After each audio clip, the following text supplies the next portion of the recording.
شروع اللہ کے نام سے جو بڑا مہربان اور نہایت رحم کرنے والا ہے۔ نماز ظہر کے فوراً بعد یا محمد انا اعطینا کل کوثر افطاری سے پہلے کوڑوں ملیں گے، بے شک آزما لیں۔ محترم ناظرین، نماز ظہر کے فوراً بعد یا محمد کا اور سورہ کوثر کا یہ عمل کر لینا 15-20 سیکنڈ لگ جائیں گے، لیکن شام تک انشاءاللہ دولت سے گھر بھر جائے گا۔ یہ وہ سچا عمل ہے کہ جو اس عمل کو پڑھ لیتا ہے ساری زندگی دولت میں کھیلتا ہے۔ بس چلتے پھرتے یہ چھوٹا سا وظیفہ پڑھ لینا، دنیا جہاں کی پریشانی، دنیا جہاں کی حاجت مراد منٹوں سیکنڈوں میں نہ پوری ہو تو پھر مجھے کہنا۔ آج وہ سچا عمل بتاؤں گا، آج ایسا طاقتور وظیفہ بتاؤں گا تمام دکھیاری پریشان بہنوں اور بھائیوں کو کہ وظیفہ پڑھتے ہی دنیا جہاں کی دولت بھی رب کریم سے مانگ لو گے، اللہ پاک آپ کی جھولی میں ڈال دیں گے۔ آج تک جو نہ مل سکا وہ انشاءاللہ ایک دن کے عمل سے مل جائے گا۔ وظیفہ پڑھتے ہی اگر تمہاری خالی جھولیاں دولت سے نہ بھر جائیں تو پھر مجھے کہنا۔ وظیفہ پڑھتے ہی اگر تم مالدار نہ بن جاؤ تو پھر مجھے کہنا۔ ہر حاجت، ہر مراد تمہاری انشاءاللہ منٹوں میں پوری ہوگی۔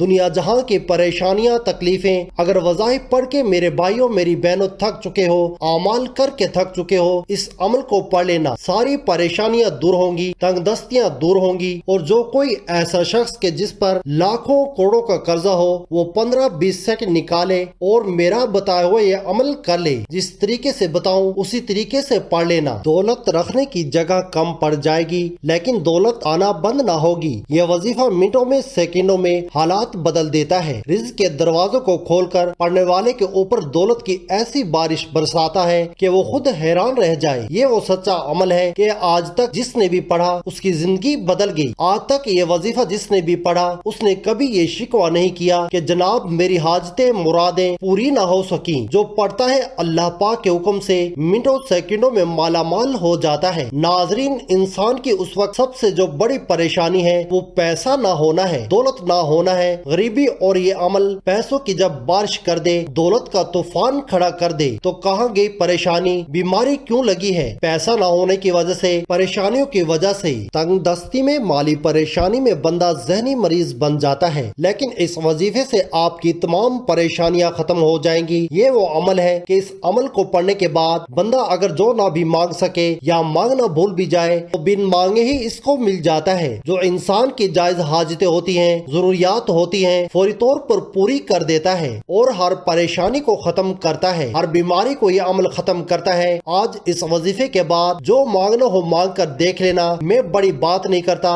آپ کو مایوسی نہیں ہوگی۔ یہ وہ عمل دینے لگا ہوں جو میرا اپنا ذاتی آزمودہ ہے۔ جب سے مجھے اس عمل کے بارے میں پتا چلا ہے، میں نے جب سے اس عمل کا آغاز کیا ہے، اللہ پاک نے میری خالی جیب کو دولت سے بھر دیا ہے۔ خالی جوڑی کو دولت سے بھر دینے والا، دولت کی چھما چھم بارش کر دینے والا یہ سچا عمل ہے۔ جس نے بھی اپنی زندگی میں صرف ایک مرتبہ یہ عمل کر لیا، سمجھو وہ بندہ کروڑپتی بن گیا۔ اللہ پاک کی ذات پر بھروسہ کرتے ہوئے یہ عمل کر لیں۔ دلوں میں وسوسے ہوتے ہیں کہ پتہ نہیں یہ جو وظیفہ ہم پڑھ رہے ہیں یہ اثر کرے گا نہیں کرے گا، ہمیں رزق، روپیہ، پیسہ ملے گا نہیں ملے گا۔ دلوں میں وسوسے عمل کو ضائع کر دیتے ہیں۔ پورے یقین سے اللہ پاک کی ذات پر پورا بھروسہ کرتے ہوئے آپ کو یہ عمل پڑھنا ہے۔ اپنے دلوں میں اگر وسوسے رکھو گے، اپنے دلوں میں اگر خیالات رکھو گے کہ پتہ نہیں یہ وظیفہ اثر کرے گا بھی یا نہیں کرے گا تو کچھ حاصل نہ ہوگا۔ توکل کی اجمالی تعریف یوں ہے کہ اسباب و تدابیر کو اختیار کرتے ہوئے فقط اللہ تبارک و تعالی پر اعتماد و بھروسہ کیا جائے اور تمام کاموں کو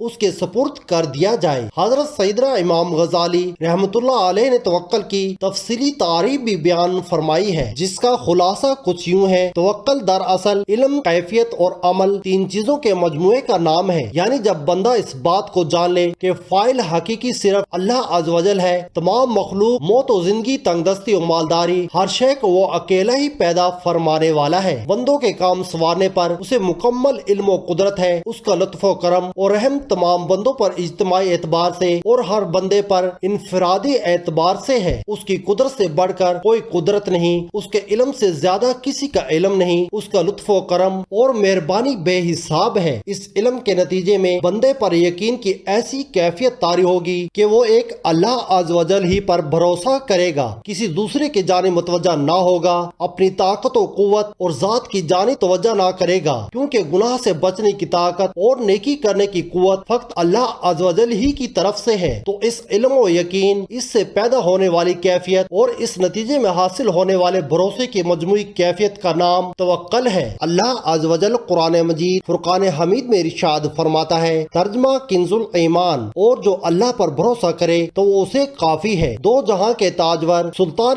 بحر بر صلی اللہ تعالی علیہ وآلہ وسلم کا فرمان عظمت نشان ہے، اگر تم اللہ عز و جل پر اس طرح بھروسہ کرو جیسے اس پر بھروسہ کرنے کا حق ہے، تو وہ تمہیں اس طرح رزق عطا فرمائے گا جیسے پرندوں کو عطا فرماتا ہے کہ وہ صبح کے وقت خالی پیٹ نکلتے ہیں اور شام کو سیر ہو کر لوٹتے ہیں۔ اعلیٰ حضرت امام اہل سنت مولانا شاہ امام احمد رضا خان علیہ رحمۃ اللہ الرحمن فرماتے ہیں، اللہ عز و جل پر توکل کرنا فرض عین ہے۔ واضح ہے کہ اسباب اور تدابیر کو ترک کر کے گوشہ نشینی اختیار کر لینے اور قصب یعنی رزق حلال کمانا ترک کر دینے کی شرعاً اجازت نہیں ہے۔ اگر کوئی شخص کمانے کی بالکل تدبیر نہ کرے تو یہ توکل نہیں بلکہ یہ چیز توکل کو بالکل ختم کر دیتی ہے۔ البتہ اگر وہ اپنے گھر یا مسجد میں ایسی جگہ بیٹھ جائے جہاں لوگ اس کی خبر گیری کرتے ہیں تو یہ توکل کے خلاف نہیں۔ اپنے آپ کو تکلیف دہ چیزوں سے بچانا بھی توکل کے خلاف نہیں۔ توکل کرنے والا اللہ عز و جل اور اس کے حبیب صلی اللہ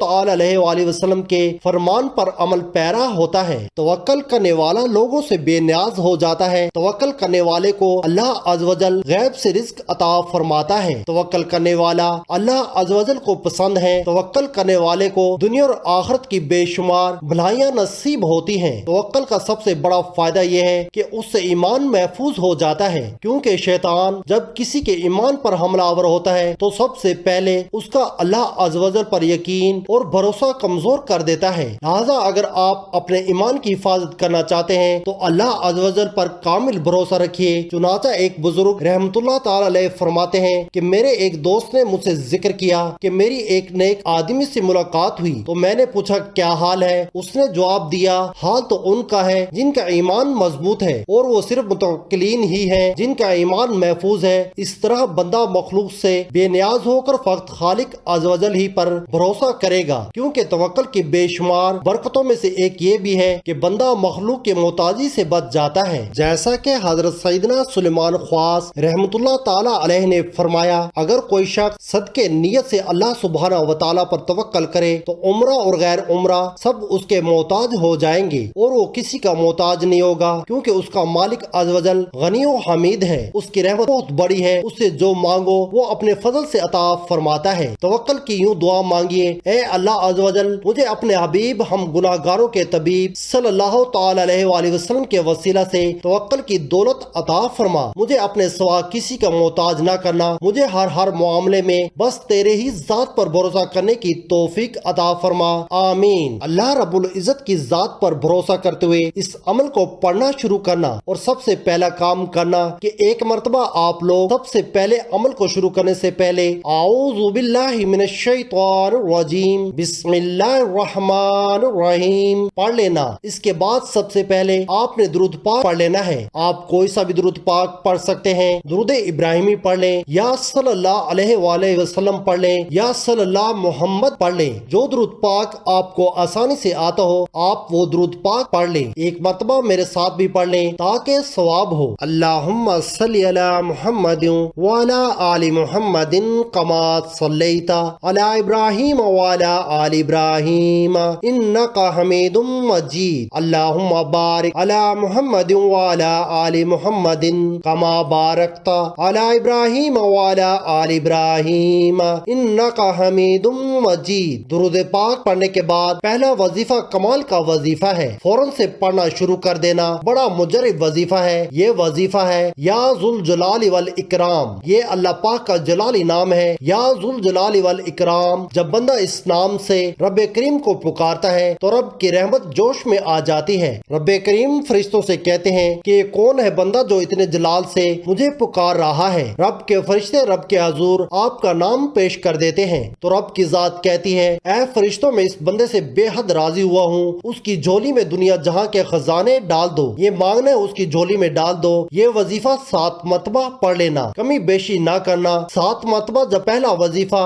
یا ذوالجلال والاکرام کا پڑھ لیں تو اسی وقت اس عمل کے اندر دوسرے نمبر پر جو طاقتور وظیفہ فوری طور پر اسی وقت ساتھ شامل کر دینا ہے، یعنی کہ ایک ہی وقت میں ایک ساتھ پورا عمل کرتے ہوئے آنا ہے۔ آخر میں دعا پھر آپ کا یہ عمل مکمل ہوگا۔ دعا ضرور مانگے گا، دعا نہ مانگی تو وہی بات ہو گئی کہ محنت کی مزدوری کی اور آخر میں دہاڑی نہ لی۔ دعا کی فضیلت، اہمیت اور مشروعیت و ترغیب کے بارے میں سب سے پہلے ہم اللہ رب العزت کی مقدس کتاب میں وارد ہونے والی آیت کریمہ کا ذکر کریں گے، پھر اسی سلسلے میں سنت مطہرہ سے صحیح احادیث بیان کریں گے اور بعد میں اس تعلق سے چند ضعیف روایات کا ذکر کریں گے تاکہ قارئین کرام صحیح چیز کو اختیار کر سکیں اور غیر صحیح سے اجتناب ان کے لیے آسان رہے۔ دعا کے فضیلت و ترغیب میں وارد آیات کریمہ میں اپنے بندوں سے بے حد قریب ہوں۔ جب میرے بندے میرے بارے میں آپ سے سوال کرے تو کہہ دیجئے میں قریب ہی ہوں، ہر پکارنے والے کی پکار کو قبول کرتا ہوں۔ اللہ سے اس کا فضل مانگو، اللہ تعالیٰ سے اس کے فضل کی دعا مانگتے رہو۔ یقیناً اللہ ہر چیز کا علم رکھتا ہے۔ اللہ کو اخلاص کے ساتھ پکارو، اپنے دین کو اس کے لیے خالص کر کے اسی کو پکارو۔ تمہیں اللہ نے جیسے شروع میں پیدا فرمایا اسی طرح تم دوبارہ پیدا کیے جاؤ گے۔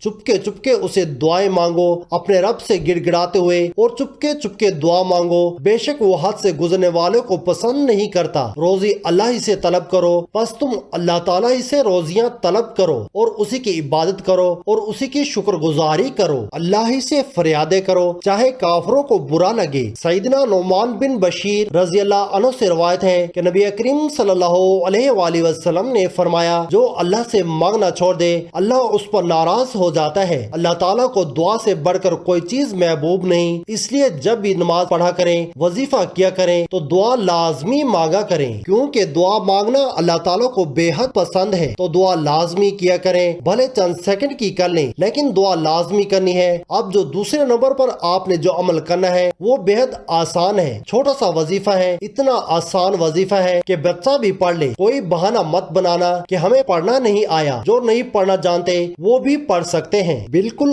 آسان سا وظیفہ ہے۔ کس طرح پڑھنا ہے، کیسے پڑھنا ہے، پہلے یہ سمجھ لیں۔ سب سے پہلے ایک بار پڑھیے گا یا سمیع، اسی طرح آپ کو 21 مرتبہ پڑھ لینا ہے، تو اس کے بعد 21 مرتبہ یا محمد پڑھ لیں۔ یا محمد جب پڑھ لیں تو اس کے بعد آپ سورہ کوثر پڑھ لیں، انا اعطیناک الکوثر فصل لربک وانحر ان شانئک هو الابتر۔ 7 مرتبہ سورہ کوثر پڑھ لینی ہے۔ سورہ کوثر پڑھنے کے بعد 1 مرتبہ وہی درود پاک پڑھ لیں جو وظیفہ شروع کرنے سے پہلے پڑھا تھا۔ اس کے بعد اللہ تعالیٰ سے اپنی حاجتوں اور پریشانیوں کے لیے دعا مانگ لیں، انشاءاللہ آپ کی تمام پریشانیاں ختم ہو جائیں گی۔ ناظرین، گزارش ہے کہ اللہ تعالیٰ کے 99 ناموں میں سے کوئی ایک نام کمنٹ میں لکھ کر ضرور شیئر کریں اور میرے اسلامی و اصلاحی چینل کو ضرور سبسکرائب کریں۔ اللہ ہم سب کا حامی و ناصر ہو، آمین۔